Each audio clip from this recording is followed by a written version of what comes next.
Un nouvel enseignement. D'abord, enseigner avec autorité, pas comme les scribes. Deux concepts dans cette déclaration du peuple. Un nouvel enseignement.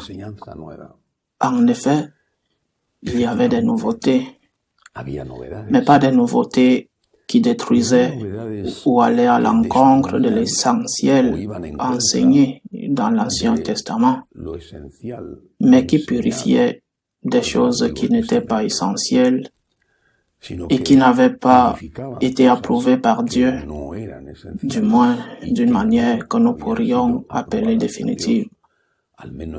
Par exemple, le recours à la vengeance, à la polygamie, ou même à la haine envers les ennemis, a conduit au moins dans les guerres, au massacre. Le Christ purifie cela. Cela ne vient pas de Dieu.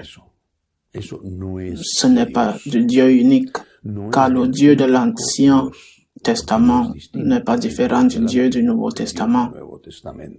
Il n'y a qu'un seul Dieu. Mais il ne se limite pas à purifier que cela. Il le fait, par exemple, dans le respect de la loi sur la femme. Il le fait dans le respect de la loi du sabbat, mais en rappelant que le sabbat a été fait pour l'homme et non l'homme pour le sabbat. Le Christ purifie, mais le Christ ajoute aussi. Qu'est-ce que le Christ ajoute? Le plus important encore, il est Dieu. Dieu s'est fait homme par amour pour l'homme.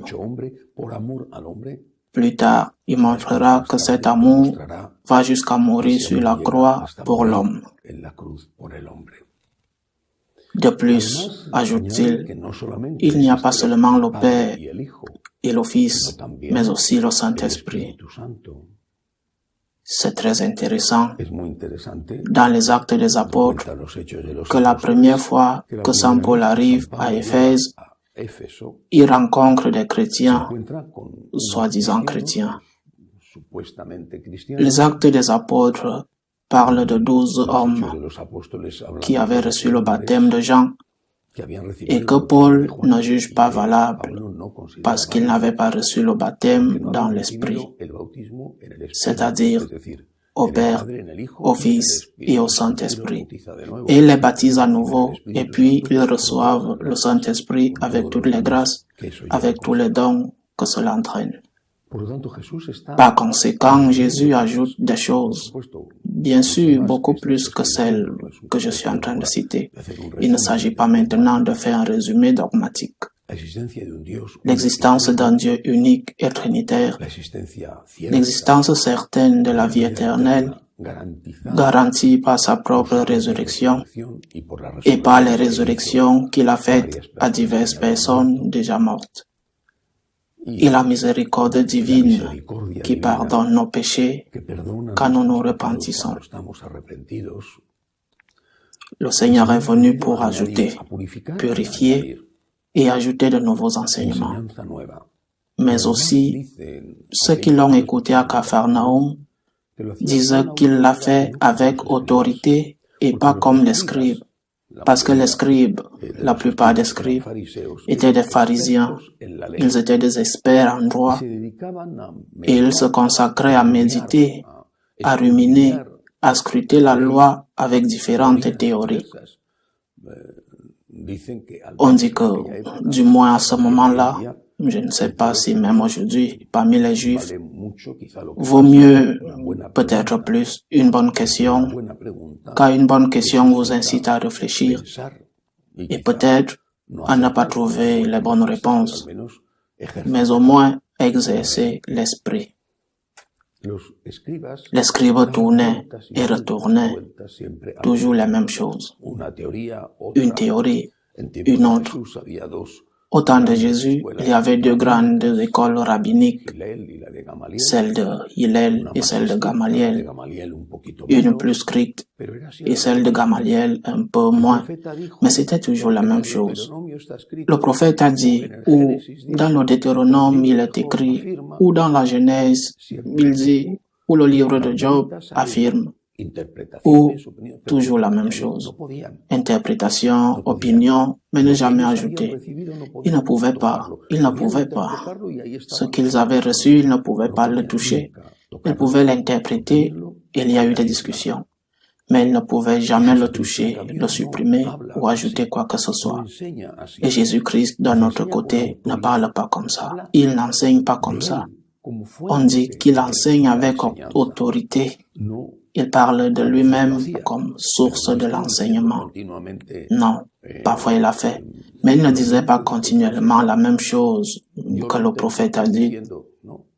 Je l'interprète en disant, non, au contraire, il a souvent affirmé, vous avez entendu comme vous avez dit.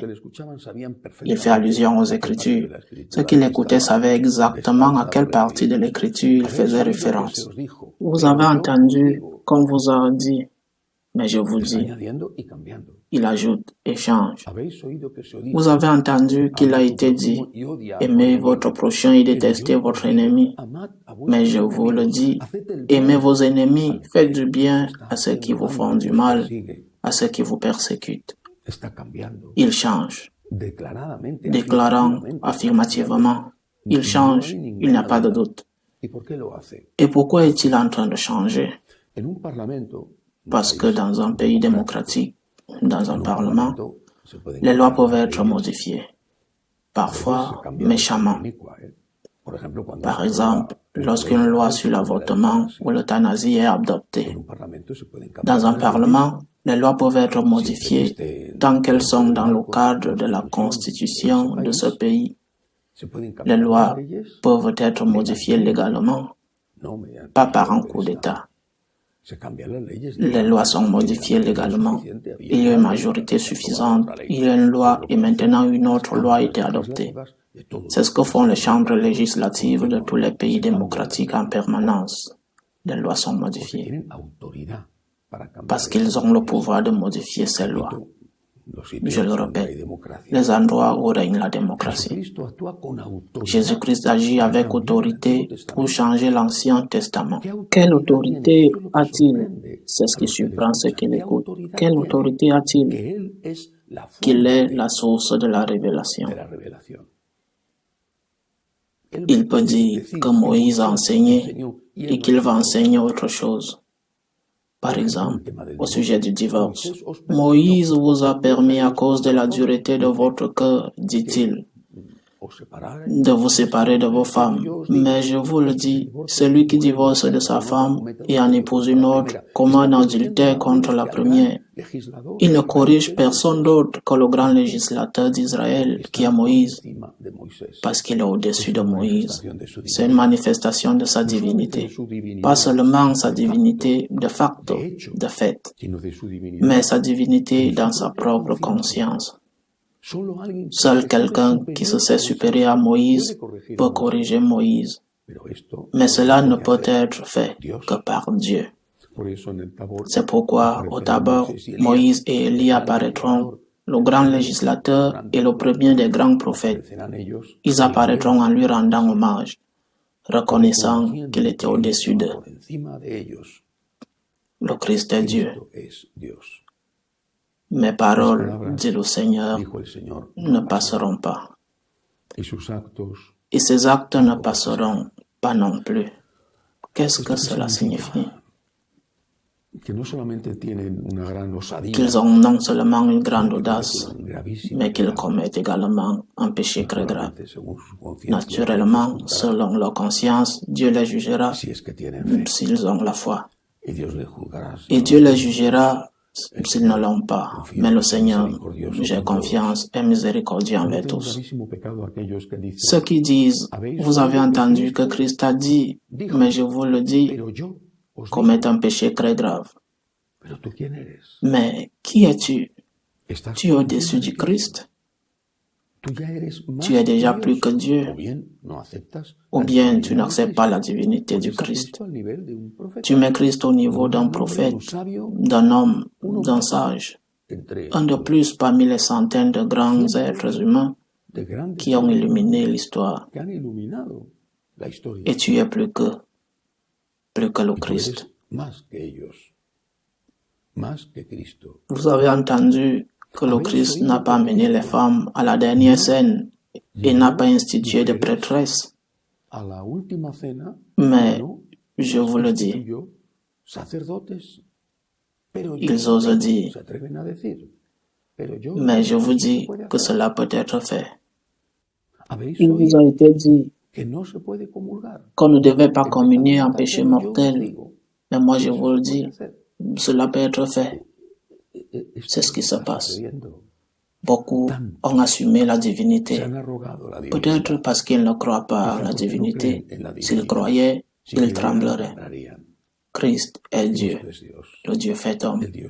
Il n'y a aucune autre force, aucune puissance au ciel et sur terre au-dessus de Christ. Dans la lettre aux Hébreux, il est clairement indiqué que tout lui était soumis. Principauté, domination, trône, pouvoir. Saint Paul le dit aussi dans sa lettre aux Éphésiens, tout lui était soumis, tout. Il faut lire Saint Paul, lire les Philippiens par exemple, pour réaliser à quel point la foi claire et ferme en la divinité de Jésus en tant que Fils de Dieu incarné. Faisons de même. Nous ne sommes pas des dieux. Nous ne sommes pas au-dessus du Christ. Ce que le Seigneur enseigne est intouchable et immutable. Il n'était pas soumis à sa culture, son temps, son conditionnement social ou culturel. Il est Dieu.